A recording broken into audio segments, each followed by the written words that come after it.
Okay, great. So welcome everyone to room two. So we'll be having three speakers in this room. We'll start off with a presentation from Insight from Dr. Emma Kalk. So I'll go ahead and start that one off. We'll take questions at the end after all the presentations, but you can feel free to introduce yourself in the chat.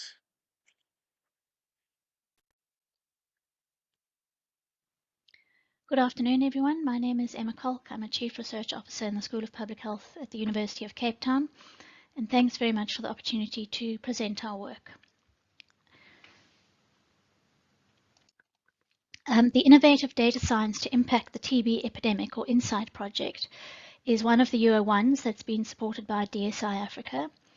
INSIGHT represents a partnership between the Centre for Infectious Disease, Epidemiology and Research at the University of Cape Town and the Western Cape Provincial Government Department of Health and Wellness in South Africa.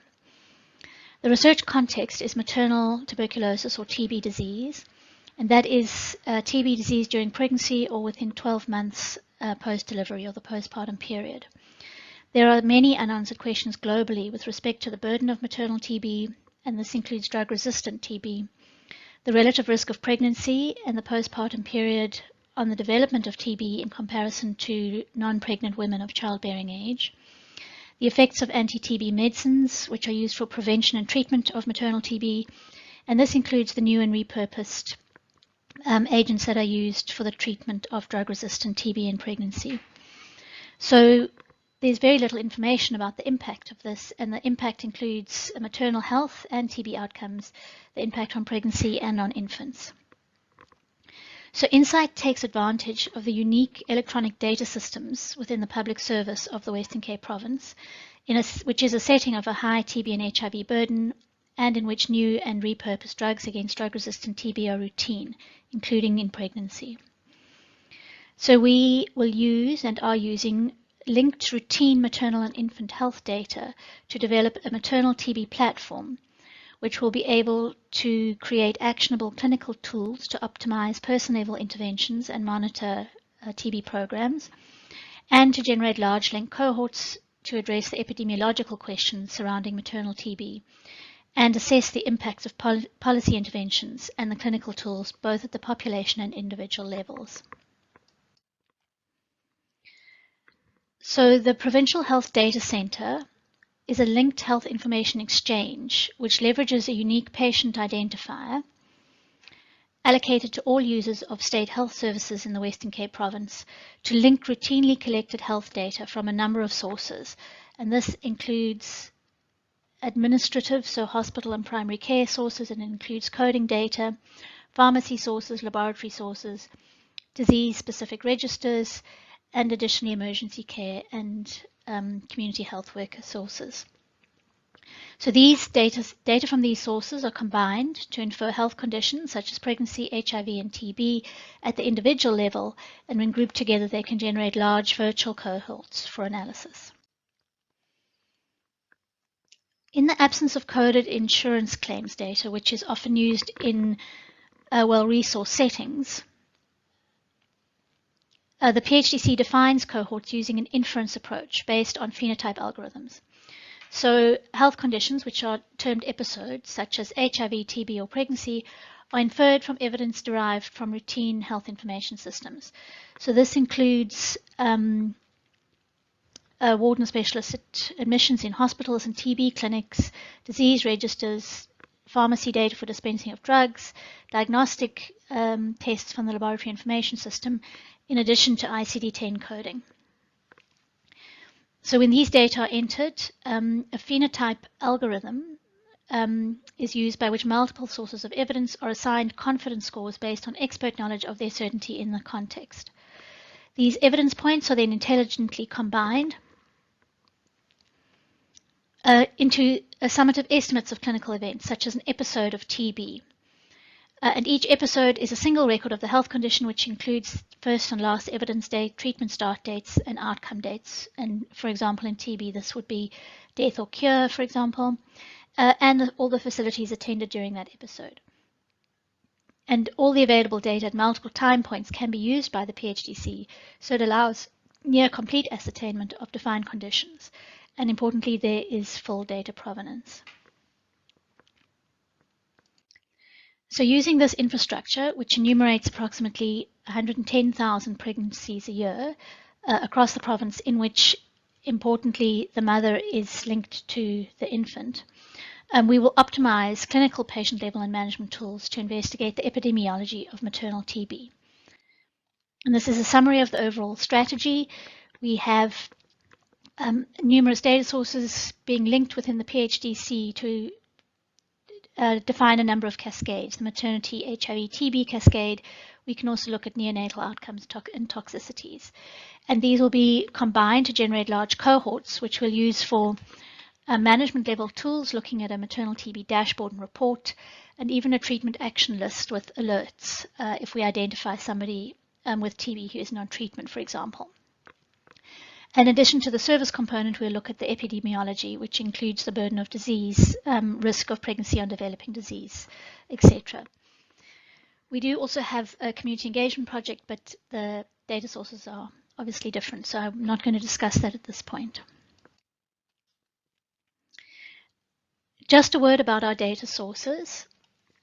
The PHDC uses routinely collected electronic health data as it's entered into government software systems by clinicians and data staff at the healthcare facilities.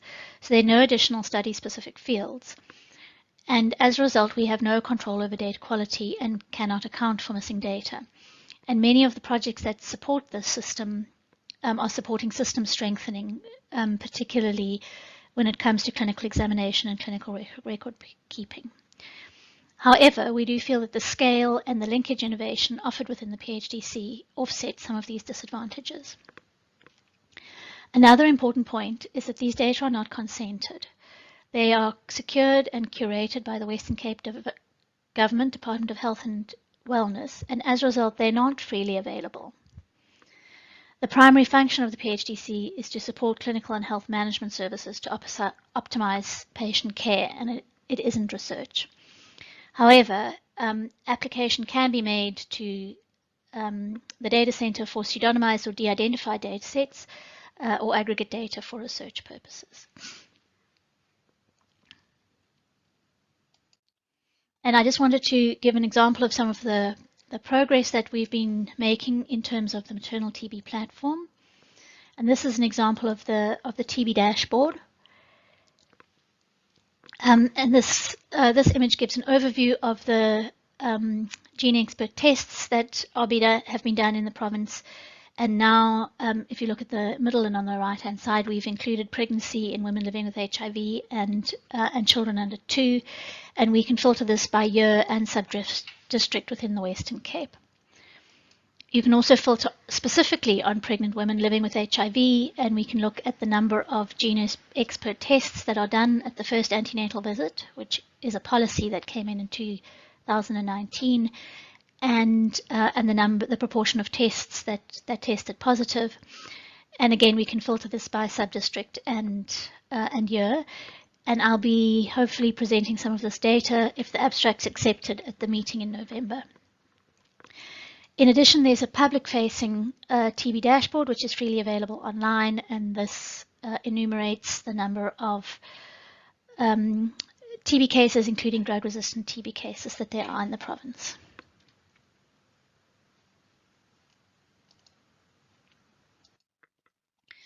So in summary, Insight brings together diverse collaborators from academic, clinical, and service platforms, and we're using the epidemiology of maternal TB to drive optimization of the existing PHDC platform and improve service delivery.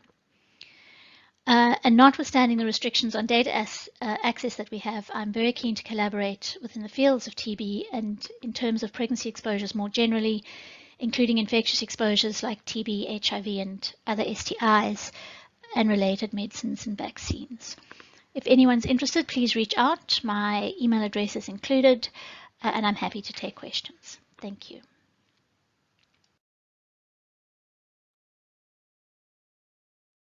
Thank you. That's a great presentation. Do we have questions? I can start off. I was interested, I understand you're getting this from the health records, and so you have no control of the missing data. Have you assessed the percentage of missing data on average that you have? Thanks very much. Hi, thanks for the question. In certain domains we have. So within and there are certain fields which are more reliably collected than others. And if I speak in terms of pregnancy outcomes are pretty reliably are pretty reliable. The issue comes where people leave the Western Cape province before they've delivered, and then they lost to follow up. So overall, in terms of pregnancy, we probably have about an 85 to 90% outcome ascertainment. And then within the PHDC, we have a pregnancy exposure registry, which also collects operational data, but we have embedded seconded data staff who are collecting this, and there the outcomes are about 95%. So, and then I mean, again, because I suppose I'm interested in exposures, because we have very high ascertainment of dispensing, if dispensing comes through pharmacies, so through hospitals and through pharmacies to a named patient. But sometimes in primary healthcare, medicines are dispensed as ward stock.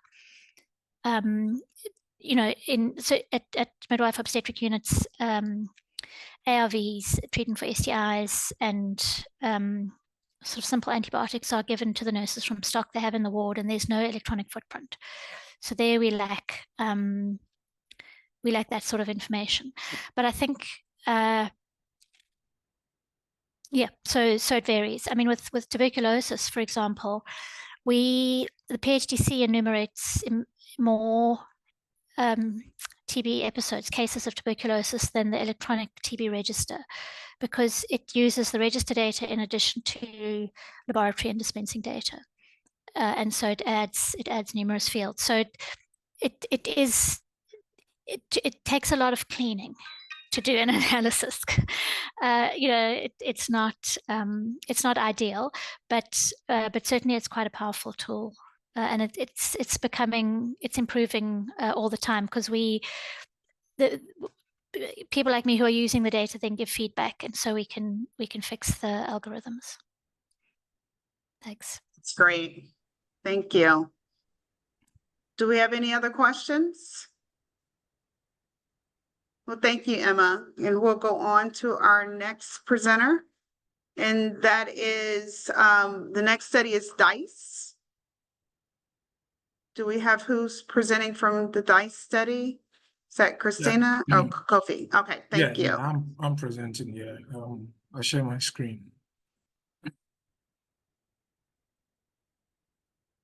I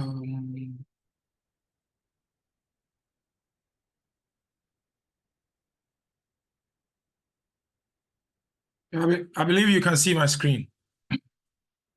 Yes, thank you. Okay, yeah, sure. Yeah, so my name is Kofi Amega, and I'm an associate professor based at the University of Cape Coast in Ghana here. So our project is one of the UO1 projects that was also taken up by the DSI Africa program. And basically, we are leveraging data science applications to improve children's environmental health in sub-Saharan Africa. Oh, my screen is not moving.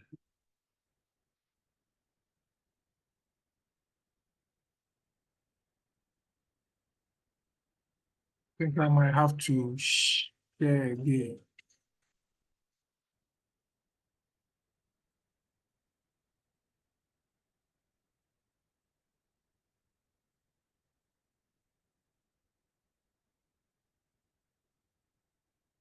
Sorry, I have to share.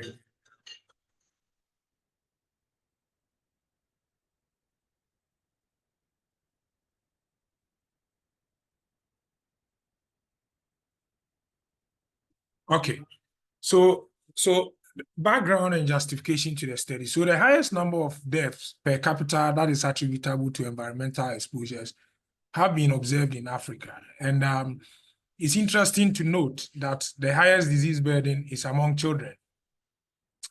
Environmental exposures, we know, impact the health and development of children. And this starts as early in utero and persists through childhood and then also adolescence and also into adulthood. Then according to WHO estimates, 1.7 million deaths in 2012 among children under 5 was attributable to environmental exposures. And this included 570,000 deaths from respiratory infections. Africa has been noted to harbor the highest excess mortality from ambient air pollution exposure among children under 5. However, there is very limited evidence from African countries on early life ambient air pollution exposure, and also data on child respiratory illnesses and anthropometric deficit. To date, it's worth mentioning that only 4 continent-wide studies have provided some evidence on the relationship, and I have listed them down there.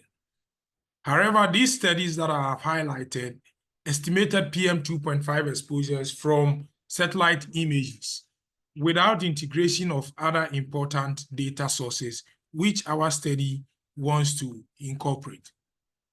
Also worth mentioning is that the effect modifying role of neighborhood greenness and then also nutrition in the relationship, and also how area and household level factors explain the spatial variability in the relationship has never been explored. The absence of such evidence limits our understanding of the disease burden on the continent and the appropriate responses that can be initiated. And this is what the DSI program seeks to achieve. So in summary, our research hopes to fill this gap by harnessing the wealth of exposure data that is being generated as a result of the unprecedented rate in Africa due to recent technological advances in Internet of Things, and then also machine learning that has been used for environmental monitoring. There's also tons of child health data which has become available as a result of the DHS program, which is undertaken every 5 years in countries. So our project has 3 aims. The first aim is to establish the spatial variability in the impact of ambient PM2.5 exposure on children's health in sub-Saharan Africa, and then proceed to explore the effect modifying role of neighborhood greenness and nutrition in the observed relationship. The second aim is to estimate ambient PM2.5 exposure at multi-temporal scales by integrating land use regression models, high-resolution ground monitoring data, and mobile monitoring data in Uganda and Ghana. Then our third aim is to identify the area and household level factors that explain the spatial variability in ambient PM2.5 child health relationship and establish the temporal changes in these exposure risk profiles. So we have 7 hypotheses that we seek to test on this project. The first 3 are for AIMS 1, the next 2 are for AIMS 2, and then the last 2 are for AIMS 3. So what are the methods that we are deploying on this project? So firstly, the data sources. So we are gathering data from DHS, the DHS program, which is undertaken every 5 years in countries. And in this DHS data, that is where we are getting our outcomes data. So we are assembling data for acute respiratory infections, child undernutrition, that is stunting, wasting, underweight, and then also neonatal and infant deaths. On the exposure side of things, we are gathering geospatial PM2.5 data across the continent. We are also getting ground monitoring data from low-cost sensory monitoring networks in Kampala and in Accra, and then also mobile monitoring PM2.5 data from Kampala and Accra.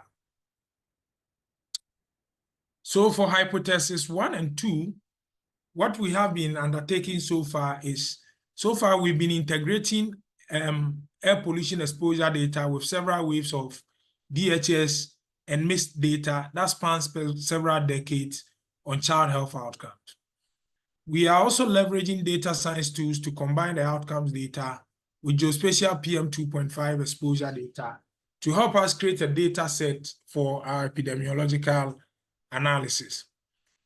Then we are using the spatial random coefficient model, which is set in a Bayesian framework, to model the spatially varying relationship between ambient PM2.5 and the outcomes, controlling for individual and area level confounders that has been assembled from the DHS data.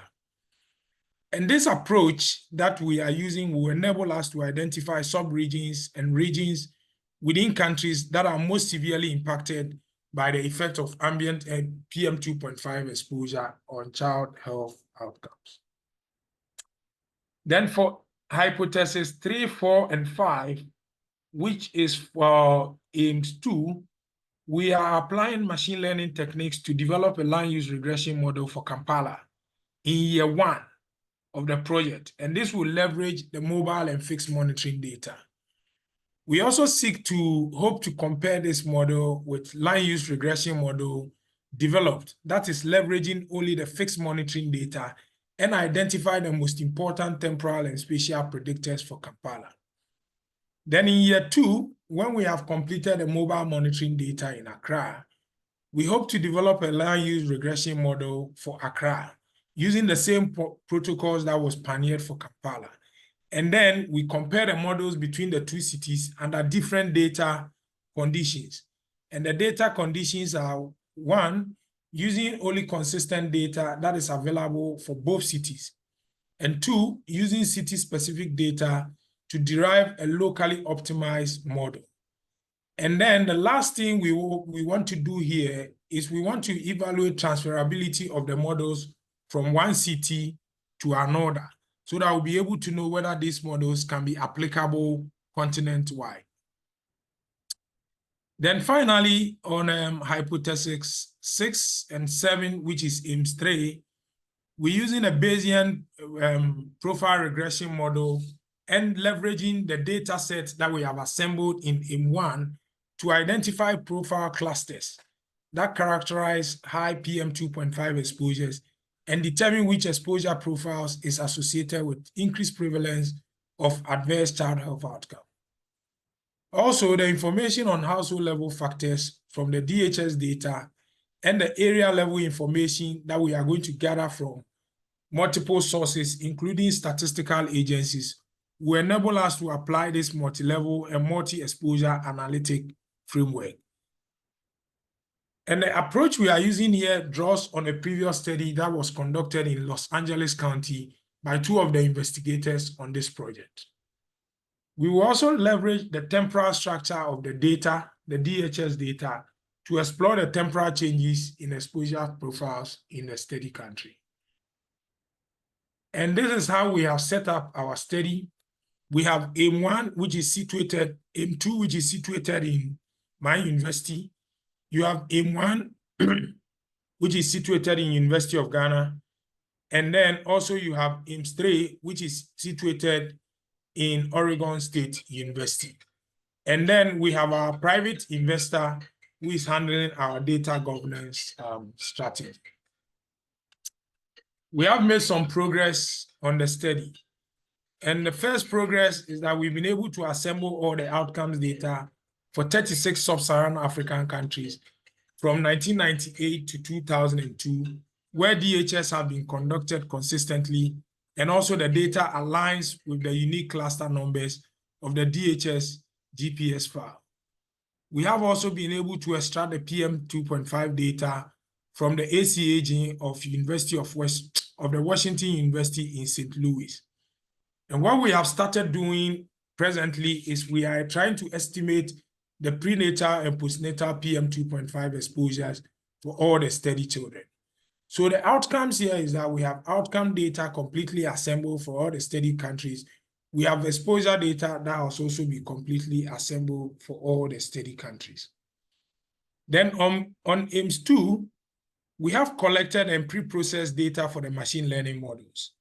The machine learning approach to be used has also been mapped out, And the outcomes that we have here is that we have a fully intact and clean data set that has been compiled and pre-processed for our next step in the project.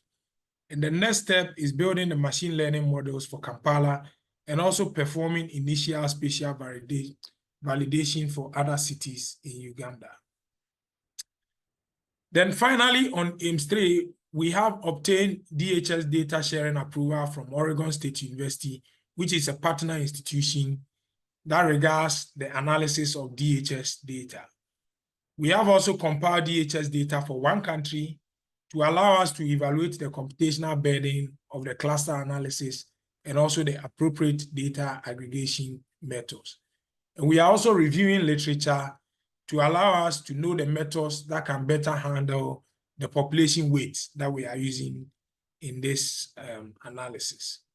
So that is what I want to share with you. Thank you very much, and I'm open to questions.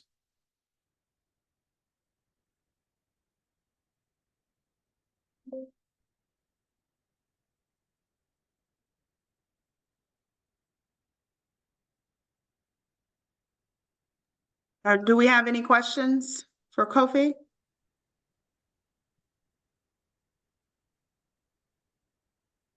Okay, there is one question. What are the common format modalities used for geospatial data?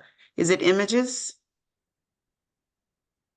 Yeah, so we're using the images, and then we are extracting the aerosol optical depth, and then doing a conversion. That's what the approach we are using. Yeah.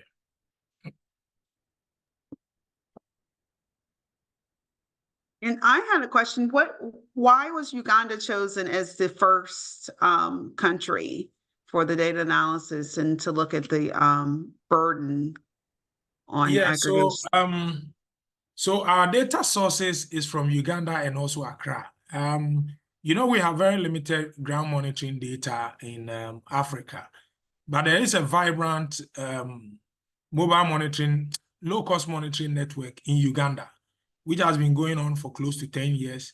And then we also have a mobile monitoring, a low-cost sensor monitoring network in Accra, which has been going on for about 5 years. But in just 2 years, we've been able to deepen the network in Accra. And that is the more reason why we decided to start off with Uganda and then also transfer the models to Accra. We have one more question. Looking at the recency of data, why is the period between 1998 and 2002? Is it because of, is it due to availability? Yeah, that exactly. It answers the question. It's due to availability. So the DHS program started in 1988, you know, but it's not all the countries that we have data consistently from that period. And then also, like we said, we want to ensure that we have unique cluster files. So for years that we don't have these cluster files and we don't have the Joe code. And the Joe code started, I think, from 1998. Prior to that, you don't have the Joe code. And we need the Joe codes to be able to link it up with the exposure data. And that's the reason why it starts from 1998 to 2002. Thank you. It's a great presentation. And I'll turn it over to Tina. Okay, thank you, everyone.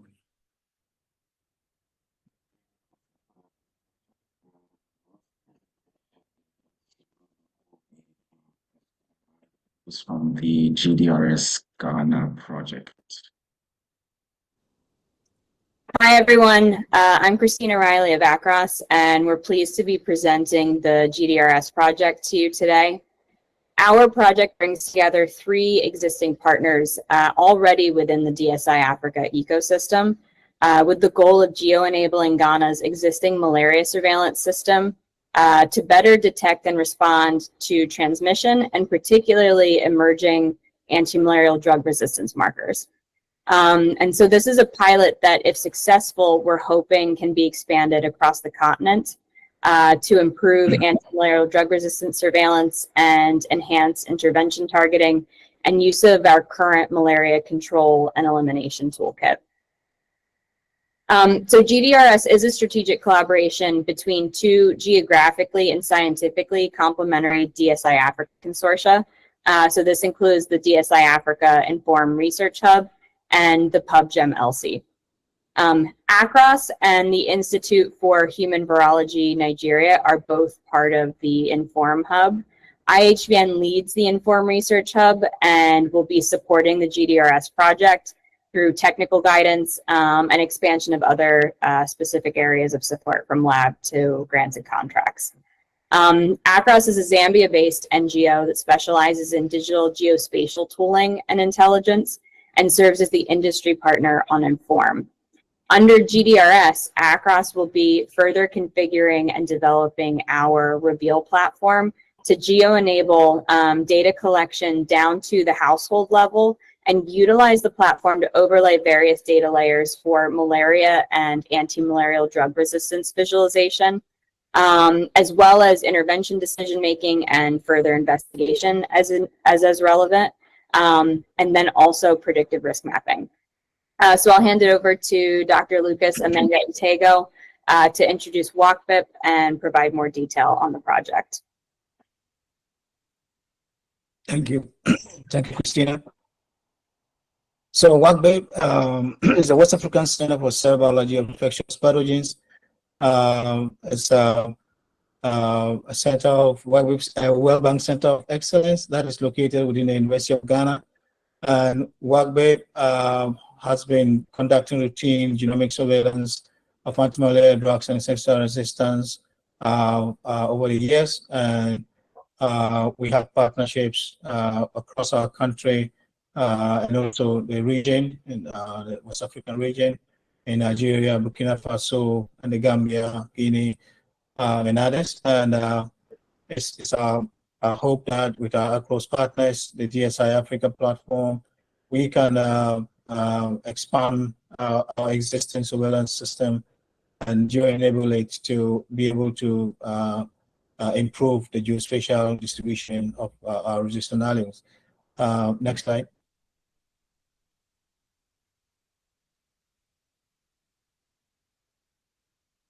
So as we all may be aware, antimalarial resistance continues to be a major challenge for the global effort to control and eliminate malaria. It's important that we find strategies to be able to improve the granularity of surveillance and to be able to generate data that can be used to protect frontline antimalarials that are being used at the moment.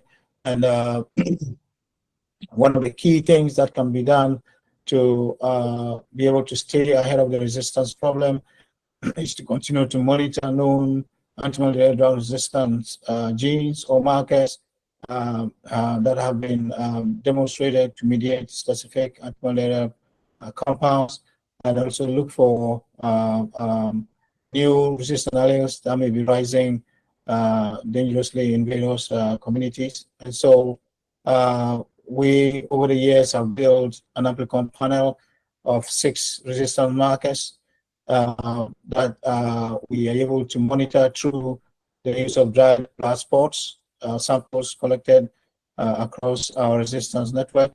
And we usually would work through passive case detection at the health facility levels, and also we would use active case detection via community health workers at the household level to be able to monitor the circulating drug resistance markers in a specific community. Next slide.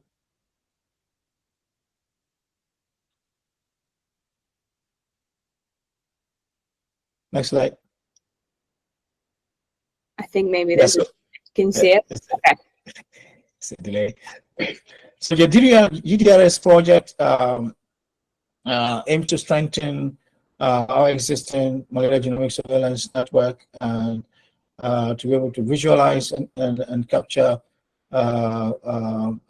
DBS samples that we are collecting at the community level, geo-enable these so that additional data, epidemiologic data and genomic data streams can be added across different geographies for a better visualization of the data to inform NMCP decision making. And so we conduct geospatially targeted malaria genomic surveillance at a community level and household levels, where we are able to use the open source Reveal platform to geo-enable these DBS samples and use the existing surveillance network and expand it to link the DBS samples at the household level to the sequencing platforms in Accra, and so that the data can be geospatially and temporally presented to inform timely and programmatic response to data visualization and monitoring of the molecular markers that I mentioned earlier on. And the platform also enables us to geospatially align additional data streams that allows us to have a better understanding of epidemiology and programmatic interventions that are taking place, and also some of the shifting socio-demographic data that we can collect alongside the DBS samples. Next slide.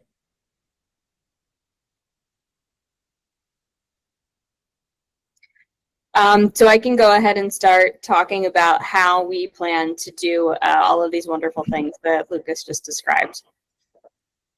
So the first component of this project supporting AIM-1 is field-based and will be carried out in the Navrongo Health and Demographic Surveillance Site in the Upper East region of Ghana. This will allow us to take advantage of the existing HDSS information, including the compound, household, and individual IDs and the respective data tied to them. And so we'll be expanding the current surveillance system to include dried blood spot sample collection down to the household level, utilizing the Reveal platform. For passive case detection at the health facility level, we'll link those passively detected index cases to the GPS data of the household, and then conduct in-field reactive case detection for the entire compound. Similarly, we'll utilize Reveal to conduct active case detection, most often during the rainy season, within each community. All data collected through these two mechanisms using Reveal will be grounded at the household level and will be tracked from the field to the next-gen sequencing lab in Accra for genomic sequencing and analysis. From here, all of this data, so both the data that's collected in field showing kind of coverage of, you know, community level active case detection, passive and reactive case detection, that will be dashboarded into coverage dashboards as well as performance dashboards for the health facility field workers and community health workers. But then we'll also be creating dashboards specifically for the anti-malarial drug resistance surveillance and those 7 different markers that had been mentioned earlier. So in this way, it will allow us to both visualize malaria incidents and that molecular marker data through these dashboards, and map and track them over time, and then be able to respond to them.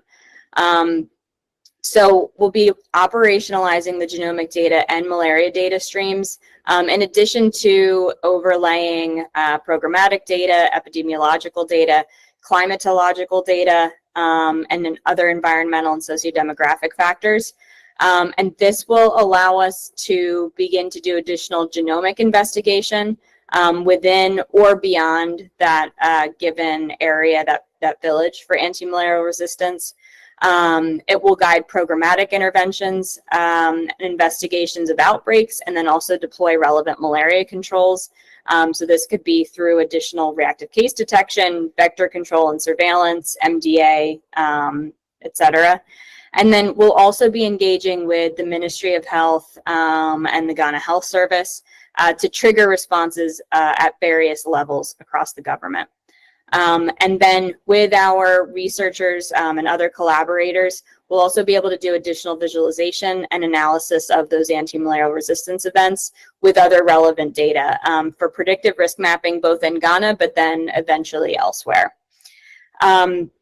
So thus far, we've already done the scoping and validation in Ghana. We're working on the configuration, and we hope to begin starting data collection soon.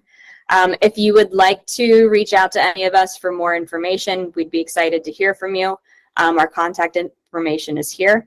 And thank you very much for the opportunity.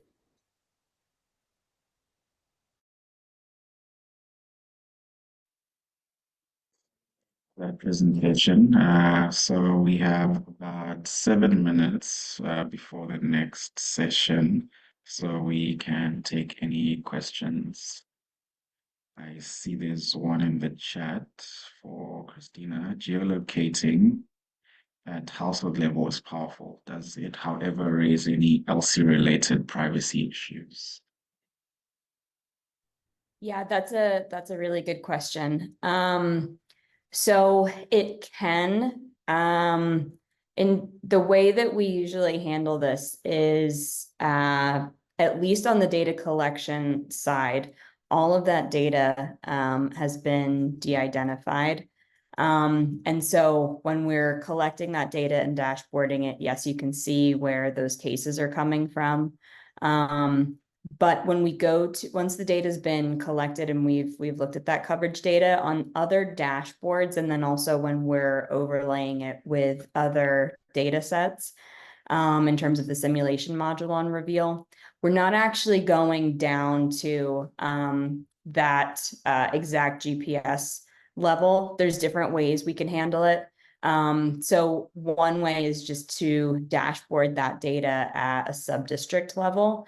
Another way to do it, if we do want to actually use GPS information to show kind of how far apart those points are, would be to scramble that data. And that's done according to HDSS, essentially ethics rules. It's usually within so many kilometers within a given area, but the GPS location has actually been scrambled.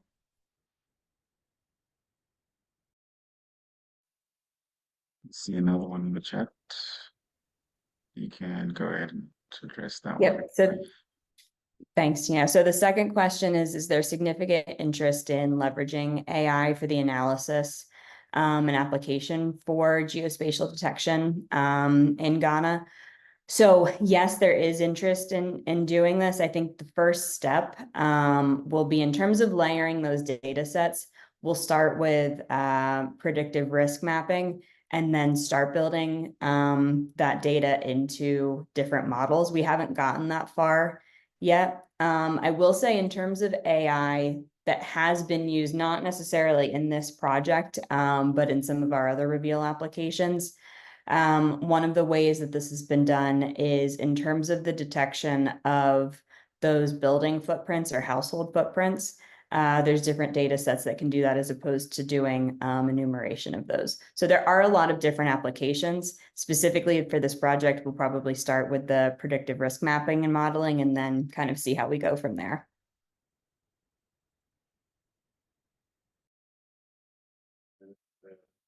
Any other questions from anyone for any of our speakers?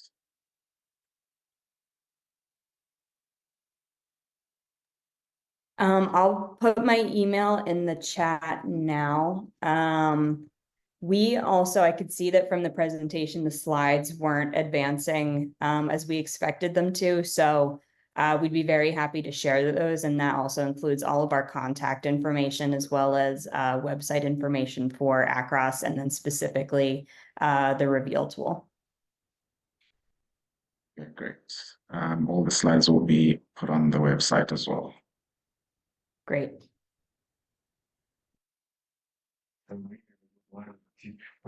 Any other questions from anyone? There are no other questions. We want to. Was that a question? I didn't quite hear that.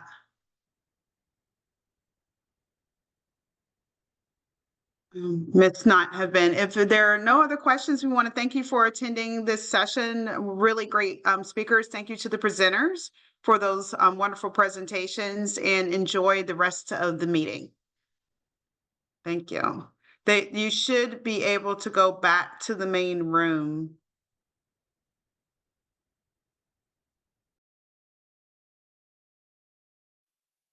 Is everyone